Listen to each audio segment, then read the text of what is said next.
नमस्कार. आत्मकला विज्ञान व जयशंकर प्रतिष्ठानच्या वतीने मी स्वामी मैत्रेय आपल्या सर्वांचं मनपूर्वक स्वागत करतो. आज का काव्य मंथन के लिए गोरक्षनाथ का काव्य चुना है. ओम सबद ओम सबद ही कुंची, सबद भया उजियाला, कांटा से ती कांटा ढूंढे, कुंची से ती ताला. सिद्ध मिले तो साधक निपजे, जब घटी हो ये उजाला. सबद हमारा शर्तर शाड़ा, रहनी हमारी सांची, लेशे लीशी न कागद माड़ी, सो पत्री हम बाची. सबद बिंदो रे अवधु सबद बिंदो, थान मान सब धंधा, आत्म मध्य परमात्मा दिशे, जो जल मध्य चंदा. चंत अचंत ही उपजे, चंत्या सब जग शीन. जोगी चंत्या बिसरे तो, होई अचंत ही लीन. सुनो हो देवल, तज्जो जंजाल, अमी पीवत तव होई बाल. ब्रह्म अगनी सिंचित मूल, फुल्या फुल, कलिफिर फुल, कलिफिरी फुल. अधरा धरे विचारिया, धर याही में सोई. धर अधर परचा हुआ, तब द्वितीय नाही कोई. सुरती गाहो संशय जिने लागो, पूंजी हान न होई. एक तत्व एक निपजे, टार्यो डरे न कोई. निहचा हवे तो नेरा निपजे, भया भरोसा नेरा.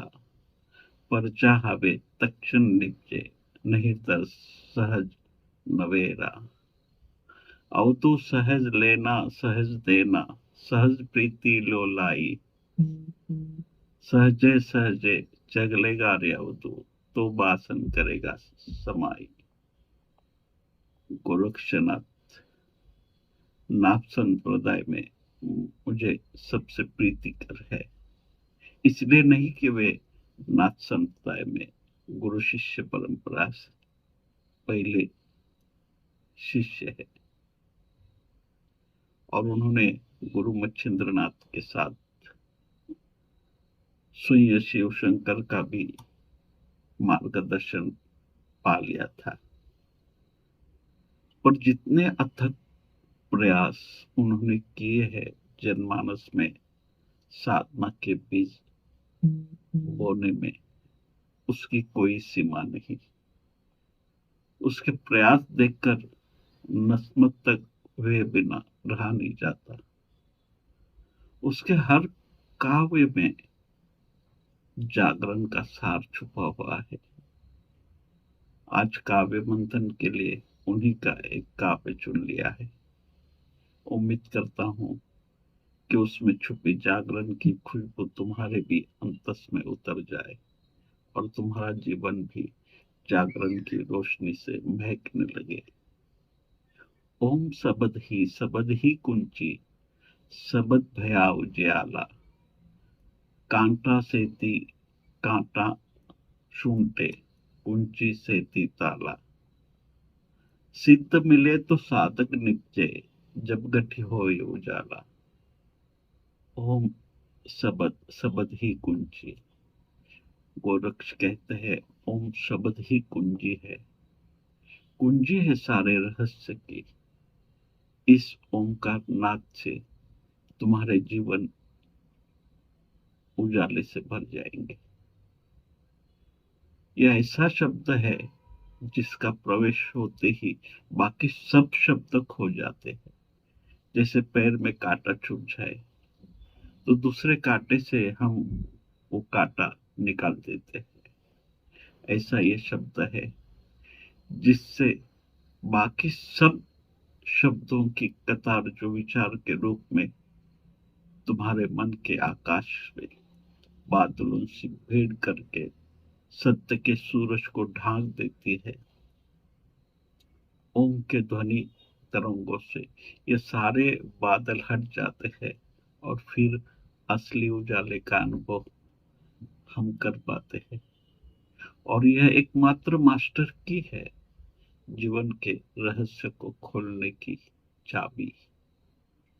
उस ताले की चाबी है जिसका खजाना तुम्हारे भीतर छुपा हुआ है। सिद्ध मिले तो साधक निपटे। याद रखना, जब तक किसी सिद्ध से तुम्हारा मिलना नहीं होता तब तक साधना का पथ क्या है इसकी तुम्हें कोई खबर नहीं होती। असली साधना क्या है यह सिद्धों के सानिध्य में ही पता चलता है।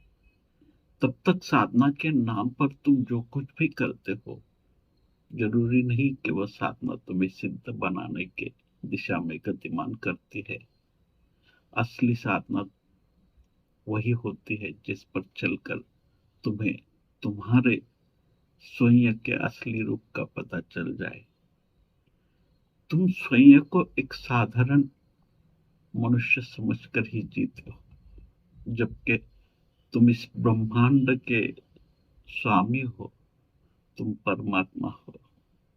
मगर यह बात बताने के लिए कोई सिद्ध तुम्हारे जीवन में होना चाहिए, कोई ऐसा व्यक्ति जिसने जीवन के सत्य को जाना है। वही तुम्हारे असली रूप को जानने का मार्ग बता सकता है। इसलिए गुरु के नाम पर तुम जिस किसी के पास जाते हो, वो भी तुम्हें साधारण मनुष्य अगर समझता हो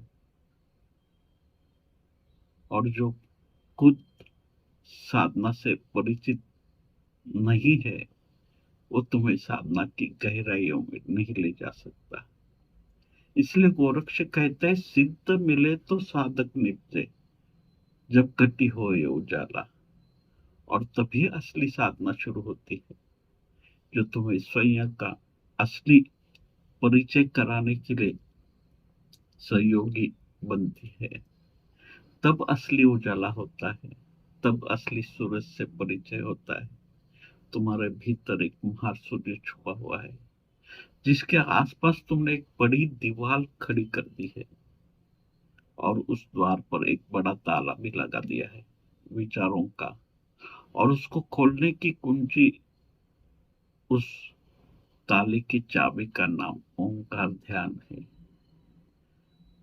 शब्द हमारा शर्तर साड़ा, रहनी हमारी सांची। आगे गोरक्ष कहते हैं, हमारा शब्द शस्त्रों की तरह है। यह तुम्हें तुम्हारे मन को चोट करेगा, ये शब्द तुम्हारे मन को चोट करेंगे, मगर करना जरूरी भी है। क्योंकि कोई गहरी नींद में मूर्छा में सोया हुआ है, तो उसे जगाने के लिए केवल आवाज देने से काम नहीं चलेगा, थोड़ी चोट भी करनी पड़ेगी। और हम अपने अंतस से जीते हैं, उस जीने में सच्चाई है। जीवन जीने में एक सहजता है, किसी शास्त्रों के आधार से नहीं, अपने अंतस से जन्मे विवेक से हम चलते हैं। इसलिए तो रहनी साची होती है। न भोग है, न त्याग है, न कुछ पकड़ना है, न कुछ छोड़ना है। जीवन में एक गहरा तालमेल है। शरीर, मन और आत्मा, इन तीनों में एक गहरी एकता घटित होती है, एक समरसता प्रकट होती है। लेशे लिशी न कागज मारी, सौ पत्री हम बाजी। गोरक्ष का ये वचन महाराज के रंग जाने रंगारी की याद दिलाता है। वे कहते हैं इसमें कोई, हमने कोई शास्त्र नहीं पढ़े, शास्त्रों का पठन नहीं किया है। हम तो ऐसी पत्री बाची है, ऐसी पत्री पढ़ी है जो किसी कागज पर, किसी शास्त्रों में नहीं लिखी है। वो खुले आकाश में उस परमात्मा की रचना को हमने पढ़ लिया है। हमने गुरु की आंखों में पढ़ लिया है। सदगुरु असली शास्त्र, क्योंकि उसके ही सानिध्य में उसने ही तो इस आकाशीय तत्व की पहचान कराई है। उसने इस प्रकृति में छुपे असली शास्त्र की पहचान कराई है। इसलिए शास्त्रों में क्या लिखा है इससे हमारा कुछ लेना देना नहीं। हमने तो असीम आकाश में छुपे रहस्य को पढ़ लिया है। सबद बिंदो रे अवधु सबद बिंदो, थान मान सबदंदा, आत्मा मध्य परमात्मा दिशे, जो जल मध्य चंद्रमा। शब्दों में मत उलझो, शास्त्रों में मत उलझो। गोरक्ष तुम्हें सावधान करते हैं। सत्य शास्त्रों में नहीं मिलेगा, वहां तो शब्द है, और शब्द और शब्दों को जन्म देंगे। हाँ, एक बात हो सकती है, उस शब्दों को पढ़कर, जानकर, स्मरण करके, पठन करके तुम अपने आप को ज्ञानी समझने लगो, और जनमानस में तुम्हें मान सम्मान भी मिलने लगेगा। मगर यह सब मान सम्मान, यश, प्रतिष्ठा, ये सब पाकर करोगे क्या, जब स्वयं से ही परिचय नहीं हुआ। हमको तो सतगुरु ने भीतर झांकने की कला सिखाई है। हमने आपने भीतर ही परमात्मा को देख लिया है। जैसे जल में चंदा प्रतिबिंब, चंदा का प्रतिबिंब दिखाई देता है, वैसे ही झील में विचारों की लहरें खो गई। इस मन के झील में विचारों की लहरें खो गई, झील शांत हुई, और इस मन के शांत झील में चंदा का प्रतिबिंब स्पष्ट उभर कर आया। हमने अपने आत्मा में ही परमात्मा को देख लिया है।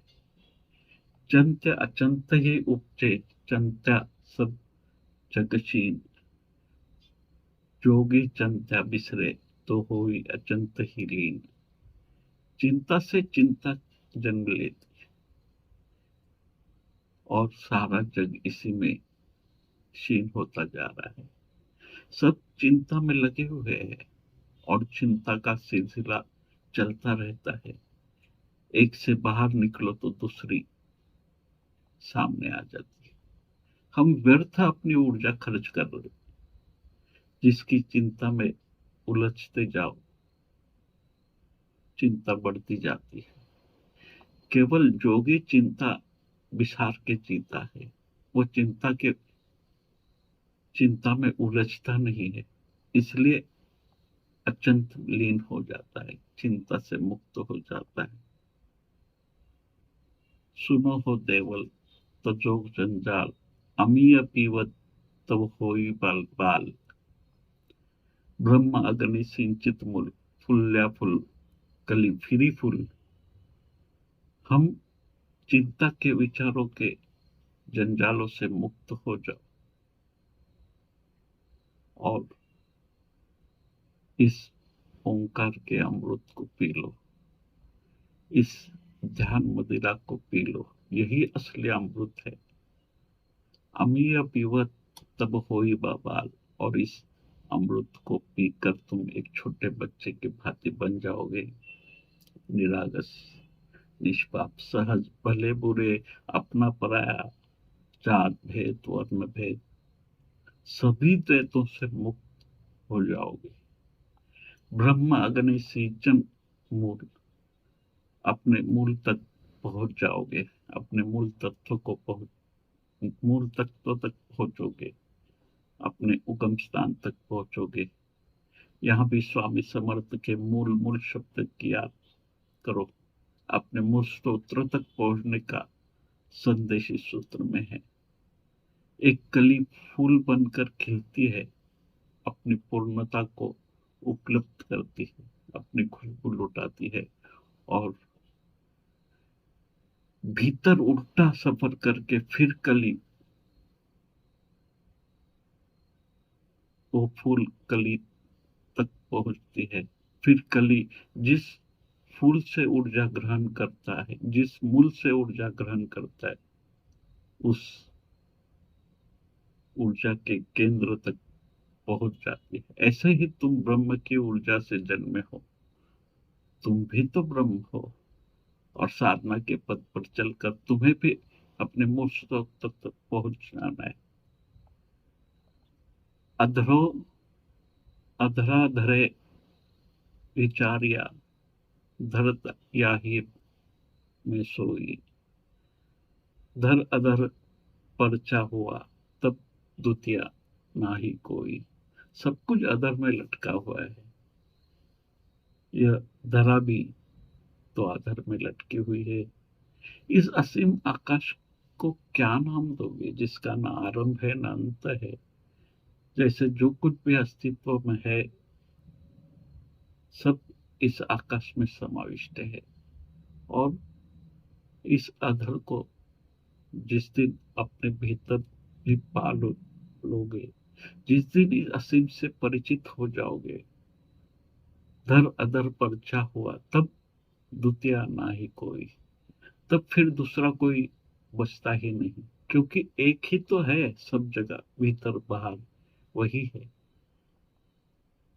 मुझ में, तुम में वही है, अच्छे में बुरे में वही है, चांद सितारों में वही है, फूलों में चांद, पौधों में, पशु में, पक्षी में, कली में, फूल में, क्रोध में वही है, क्षमा में वही है, प्रेम में वही है, द्वेष में वही है। हर रंग में, हर कण में, हर मौसम में, हर प्राण में, हर प्राण उसके प्राण है। इसलिए तो मौत एक धोखा है, क्योंकि सबके भीतर तो वही तो जी रहा है, जिसका न जन्म है न मौत। उसका परिचय होने के साथ ही सब द्वैत खो जाते हैं, कोई दूसरा बचता ही नहीं। सुरती गाहो संशय जिनि लागो, पूंजी हान न होई, एक तत्तु एता निपजे, टार्या टरे न सोई।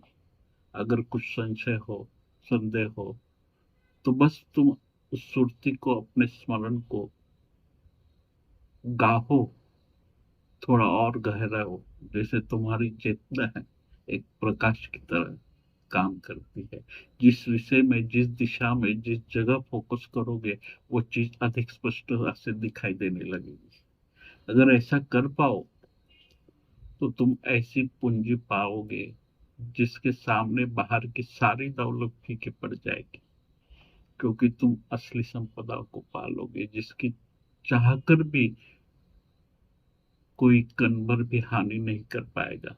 एक तत्व, एक तत्सु एता नित्य, जैसे पूर्ण से पूर्ण निकाल लो तो भी पूर्ण ही पीछे शेष रह जाएगा। कार्य डरे न सोई, उसे चाहे जितना बांटो वो बढ़ता जाएगा, वृत्ति भर कम नहीं हो सकता।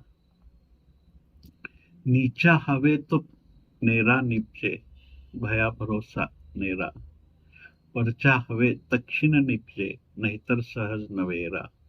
अगर निश्चय गहरा होगा तभी नेरा निपजेगा, भया भरोसा नेरा। निश्चय गहरा होगा, भरोसा होगा, अटूट विश्वास होगा, श्रद्धा होगी, तो सहज हो जाएगा। यह सहज होगा, नेरा नेरा होगा।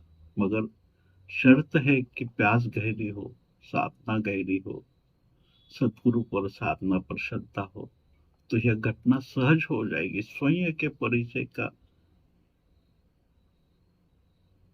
रास्ता भी, द्वार भी सहज खुल जाएगा, तक्षण हो जाएगा। अभी इस क्षण अगर संदेह है, अभी भरोसा जन्मा नहीं है, श्रद्धा का फूल अभी खिला नहीं है, तो फिर कठिन है। नहींतर सहज नवेरा, नहीं तो स्वयं का परिचय और मुश्किल होता जाएगा। अवधू सहज लेना सहज देना, सहज प्रीति लो लाई, सहज सहज है चलेगा रे अवधू, तो वासन करेगा समाई। ये जो अस्तित्व से लेन देन की घटना है, सदगुरु और शिष्य के बीच, अस्तित्व के और अपने बीच, ये सहज घटता है। सहज प्रीति जन्मनी चाहिए, खींच तान कर मान कर लाई हुई श्रद्धा कुछ उस श्रद्धा से कुछ लाभ नहीं होगा। अगर साधना सहज होगी, सहजे सहजे चलेगा रे अवधू, अगर साधना सहज होगी, सहज चलोगे, तो वासन करेगा समाई। तब तो पूर्ण, जो पूर्ण है, जो असीम है, वो सहज तुम्हारे भीतर समा जाएगा। एक बूंद में सागर समा जाएगा, एक कंकर में विराट प्रवेश कर जाएगा। ये घटना सहज घटती है। शंकर महाराज ने भी यही सूत्र अपने सिद्ध वचनों में कह दिए है। सहजता दूर निश्चय स्वयं का अस्थि परिचय, शास्त्रों को नहीं वरन शास्त्रों के शास्त्र जहां से जन्मे है, उस मूल से जुड़ना। तो चले हम भी इस ओंकार ध्यान की कुंजी से अपने भीतर से छुपे रहस्य की कुंजी का ताला खोले, सहजता से अपने आप को, असली रूप को जानने का प्रयास करें, ताकि हम शंकर को भी जान सके। प्रेम और शुभकामनाओं के साथ जय शंकर, जय शंकर, जय शंकर।